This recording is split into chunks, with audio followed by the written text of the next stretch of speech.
If I had to retitle this and be more specific, it would be understanding domestic animal issues in getting prescribed grazing applied on rangelands.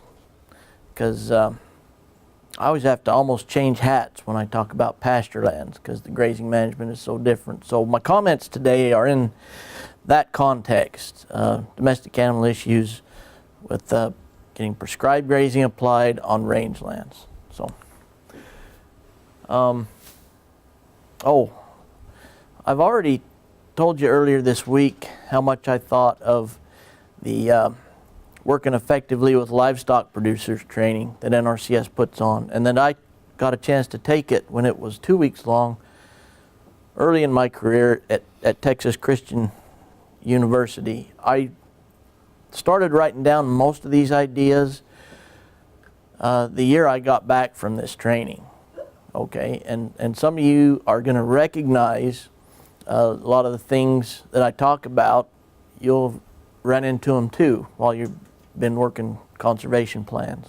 I hope to have enough time at the end to solicit a few more ideas from the room, because I'm sure I haven't been all inclusive. But the idea here is that if prescribed grazing plan is going to happen, it has to be practical, it has to be feasible, it has to fit in to the ranching operation. We really can't turn a blind eye to that aspect. There's quite a bit to think about along those lines. And so I'm trying to specifically describe some of the considerations and constraints that I've observed, that I've learned about, and that I've heard of from other people when designing grazing plans. So here's one idea to kind of set this up too. Okay, I have a talk about prescribed grazing and grazing management that I give in my state over and over to new employees and partners and people who want to cross-train into range. And this slide is from that presentation. And the idea we're conveying here is that when you're looking at designing prescribed grazing, the complexities start to layer on. And you start out, well, imagine a brand new graduate from a range school who has a basic understanding of the physiological needs of plants and the plants' responses to grazing and the plants that are out there and growth curves and what needs to happen in order to take care of that plant community in grazing management. And they can sit down with a map and a piece of paper and a little bit of knowledge of the plants that are growing out there and map out and say, okay, if we just, graze during these times and rest during these times, everything's going to be taken care of. It's pretty easy, easier than falling off a log. It's just like, ducks swimming on a pond. Cattle are going to be grazing in the pasture. So it's pretty easy to set that up at the outset if you're just working by yourself. So if you want to go fast, go by yourself. But if you want to go far, you need to start taking into some more considerations. You want to reduce the rebiting of individual plants. You want to minimize the effects of grazing forage plants during that most vulnerable stage in their life cycle. You want to increase opportunities for the seed production to happen. You want to decrease selective grazing. So you maybe add a few more tweaks to your grazing plan to try to make some of these things happen. Okay, now you're done. Now you're happy. And then some other people come in and they say, well, don't forget about the hydrologic cycle. We want to do whatever we can do to make sure that all the rain that hits the ground will go into the ground. So whatever you're doing with your grazing system, make sure that happens. Oh, and you got a riparian area there. That is going to need some special consideration, a special little wetland area maybe. So deal with that. And then the pollinators, we understand that you're paying attention to the responses of grazing of the plants and their physiological needs, but what about ensuring that there's enough flowering plants at the times that the pollinators need them? What about that? And then you need to accommodate wildlife habitat or enhance wildlife habitat with grazing around maybe a nesting season or a certain amount of forage that you're limited to, or all these other special concerns come in, and this really is something that we're supposed to do in our integrative discipline of range management. This is where it all happens, but this is also where we need to start making some compromises, if you will. You can't have it all in grazing. You're trying to optimize now. You're going to give up a little bit here to gain a little bit there, trying to meet all these needs in a prescribed grazing plan. You're trying to get the happy medium, the optimization. And then, when you're done with that, the rancher says, well, that's all real nice, but I have these livestock husbandry issues, I have these logistical issues, I need to be economically viable, and it also needs to be socially acceptable. You're telling me I need to switch to goats for part of the year? I don't think that's happening.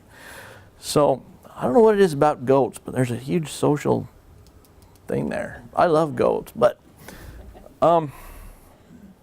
anyway, by the time you're done making all the compromises at the end of this, and you have to get them all, or this isn't going to happen at all of a sudden you can see why, prescribed grazing on paper sounds so easy. All you got to do is get the timing right, and the intensity right, and the duration right, and the frequency right, and you're done. That's it. It sounds so easy on paper, but it's these kind of million things that you have to consider and work around and compromise with that makes it nearly impossible. And that is, I see it, the essence of the challenge of our work. Presentation today is going to deal down here, okay? Because if we actually can scoot some of these things up front and see them coming from a mile away, then that's going to make things go faster, go smoother. So my message is be cognizant, be aware, ask the right questions so that what you come up with doesn't blow up because of those human considerations. So there's different types of livestock enterprises. One of the first things to be cognizant of in your working with the landowner is where are you going to fit in? We've heard some of that today from some of the presenters, but within each kind of livestock operation, the details are going to be different depending on what their enterprise is. You have to know what these things are and what that's going to mean to your grazing plan. Don't forget about the custom grazing people who you're going to maybe do some prescribed grazing with someone who really doesn't own any livestock at all. That happens once in a while. So one of the things that you need to be aware of and remember is a livestock reproduction concern where you got to know when the breeding season is, if it's a cow-calf operation. Because livestock, it's better if they're concentrated in a small open pasture during breeding season.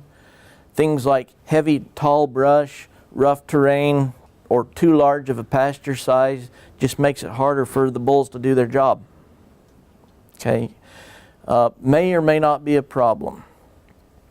If you do have those things, a little bit of a distribution problem might be a good thing to alleviate this. If you have a single shade location or a single water location where the bull can hang out and everybody's got to visit every day,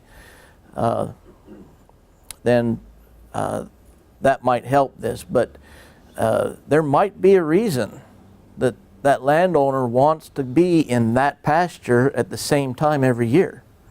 And this might be the reason. So and he might not come out and tell you this is why. Sometimes you have to ask the question.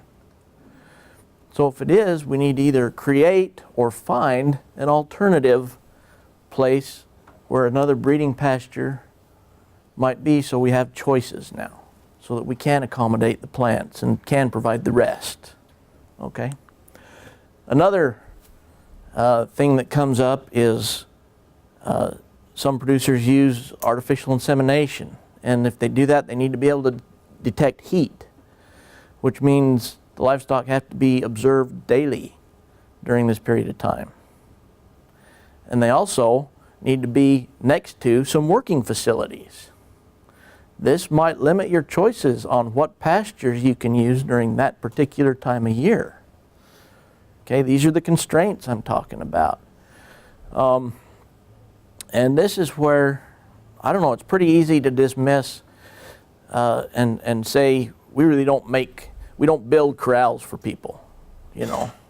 In my state, I know we did a little bit of corral building for fixing the natural resource concern for water quality where we have a CAFO or AFO problem. But I have yet to see an example of us building a corral for somebody that helps a prescribed grazing plan get installed. But I've seen a few times where that was the constraint.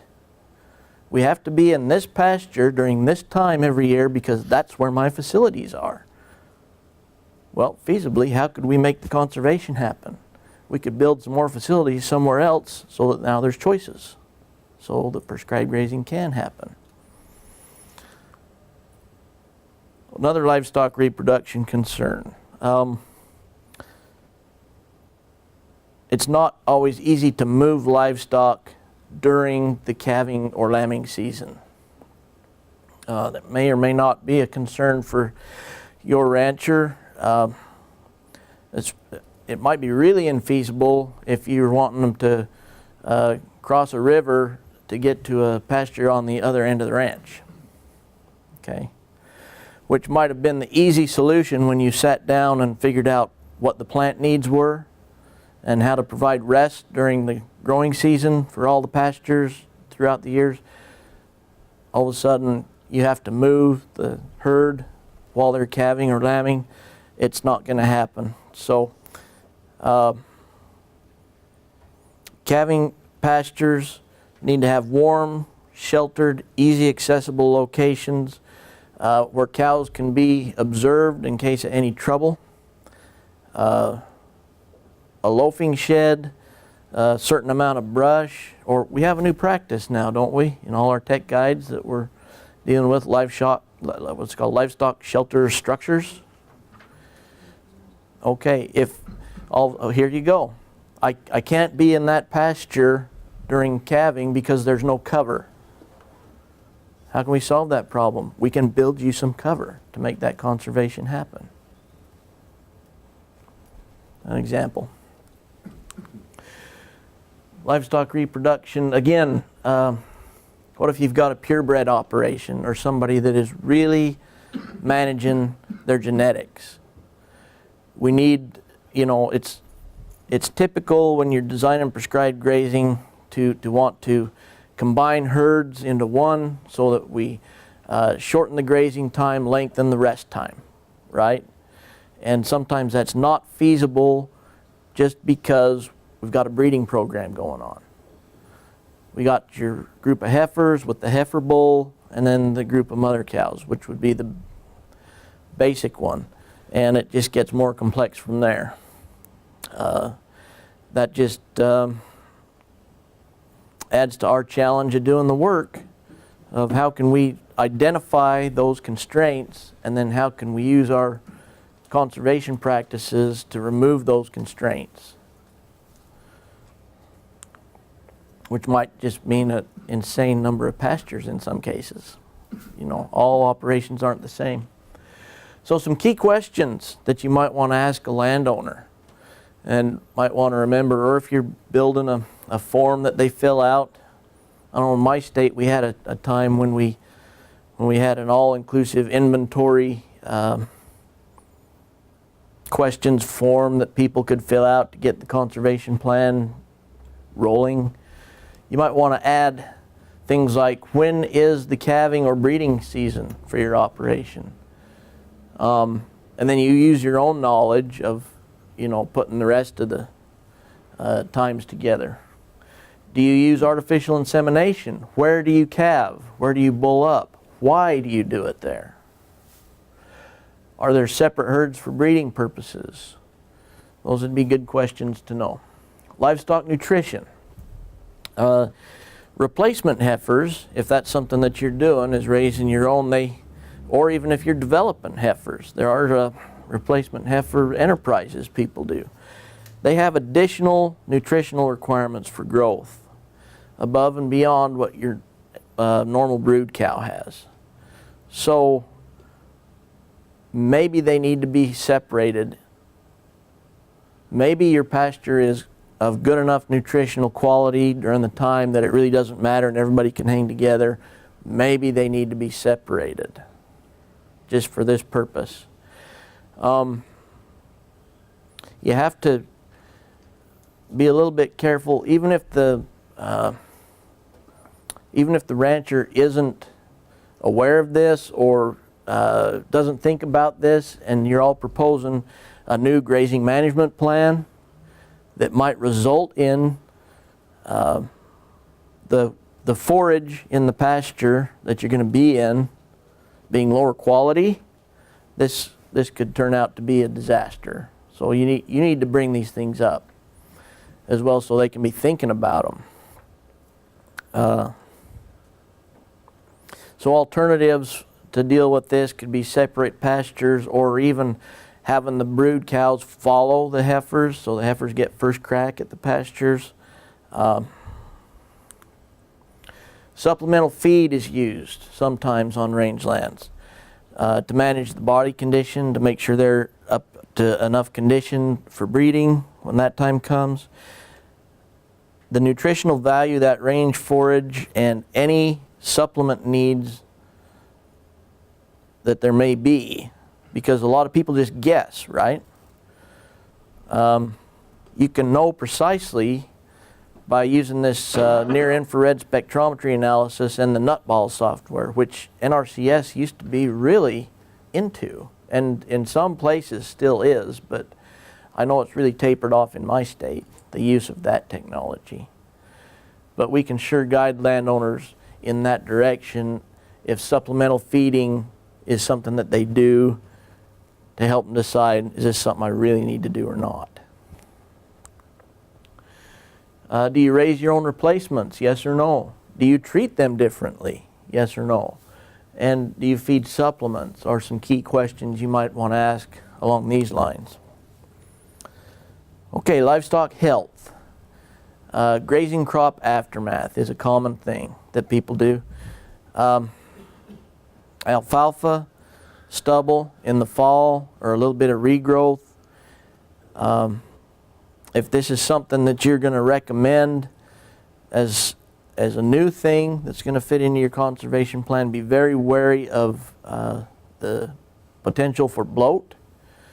You're going to want to not go onto those pastures until the frost has hit them and they've wilted, to really alleviate that risk of bloat.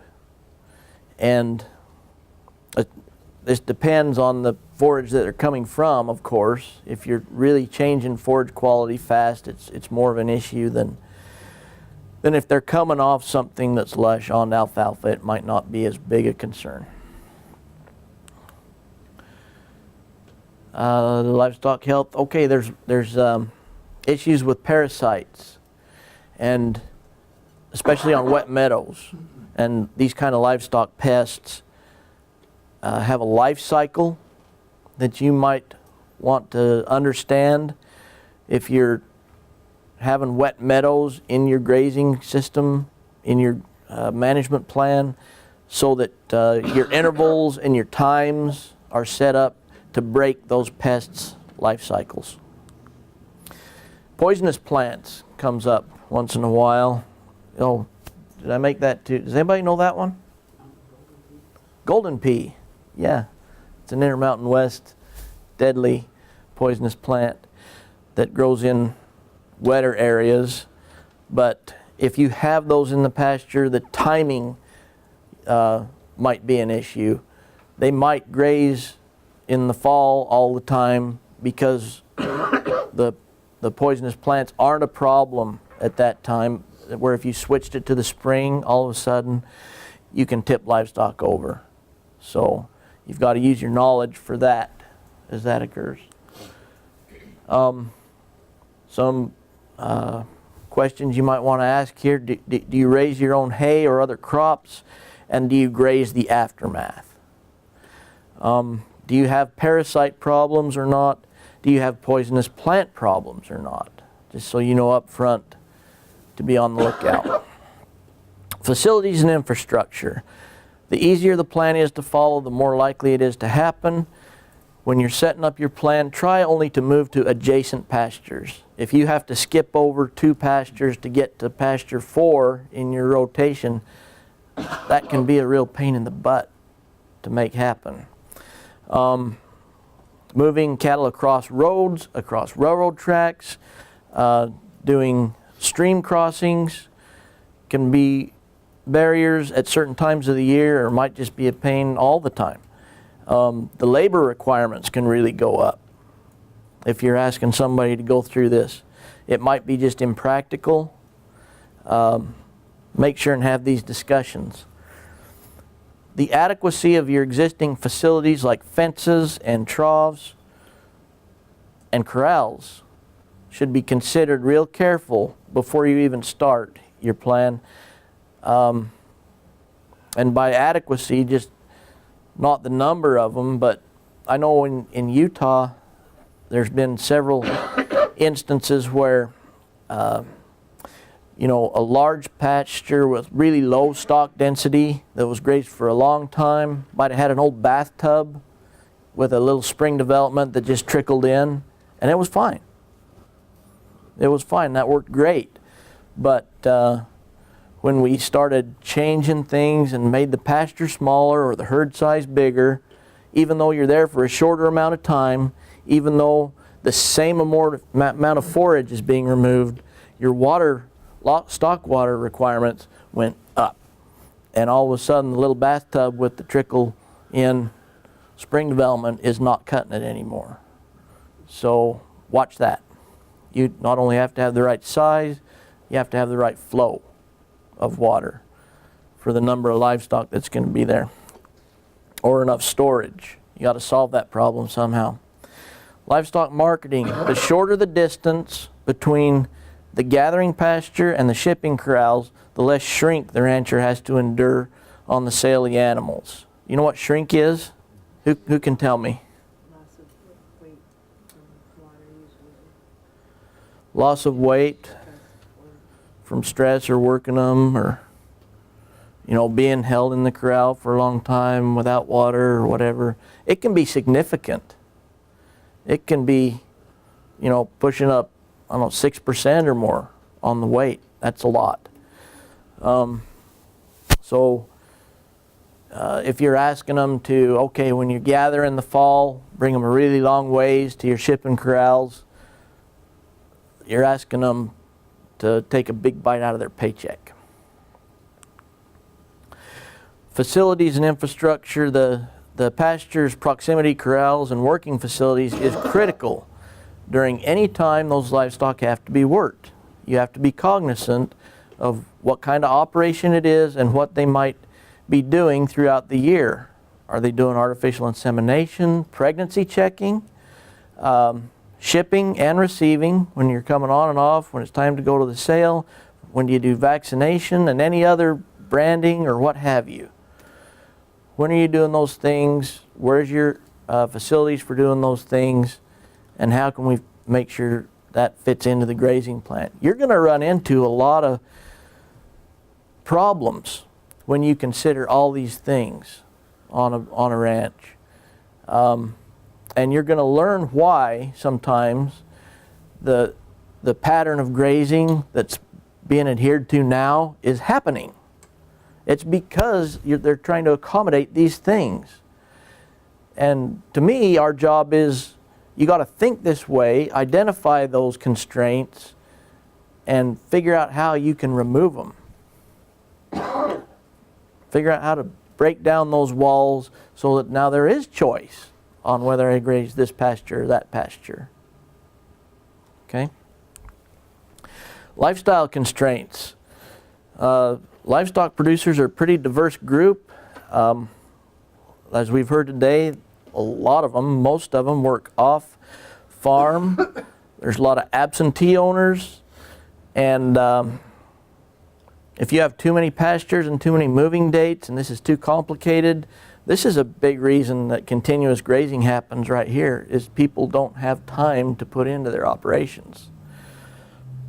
Make sure you get a feel for that up front before you start proposing things, and try to think of a way to make it easy. So if we're cognizant of those ranching, logistic, animal husbandry kind of things from the beginning of the inventory until the final plan, the result is going to be what? More likely to happen. It's going to be more likely to go on the ground. With that, I am interested to hear people's experiences and constraints that you might have encountered when planning prescribed grazing. All right.